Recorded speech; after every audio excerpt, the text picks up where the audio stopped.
কাঁঠাল গাছটার দিকে দেখেন, প্রকৃতি আমাদের কত নিঃস্বার্থভাবে ভালোবাসে, কিন্তু তার বিনিময়ে আমরা প্রকৃতির উপর কী দেই, প্রকৃতিকে কী দেই, প্রকৃতির উপর যে অত্যাচার করি।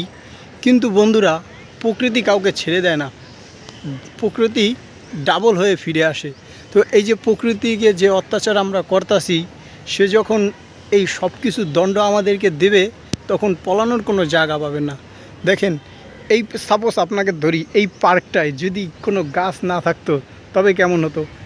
এই আপনার এই গরমে ফ্যানের বাতাসও লাগে গরম, কিন্তু সেইখানে যদি পার্কে আইসা একটু বসি, পুরা আত্মাটা জুড়া যায়। কিন্তু আমাদের দেশের হোক, বিভিন্ন জায়গায় হোক, যেমন ভারতে অনেক বন কেটে ছাপা করে লাইতেছে, আমাদের দেশেও যখন যার মন চাইতেছে গাছ কাইটা ছাপা করে দিতেছে।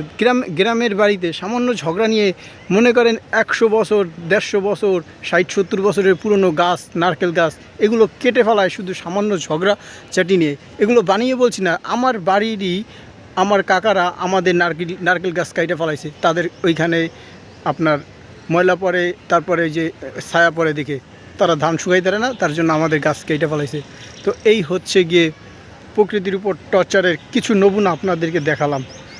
দেখেন, ভারতের অনেক অনেক জায়গায় বড় বড় বন কেটে সাফা করে দিতেছে, কারণ তারা ওইখানে বড় বড় ফ্যাক্টরি বানাইব। তো এগুলো ম্যাক্সিমাম এই এশিয়ান কান্ট্রিগুলোতেই হয়।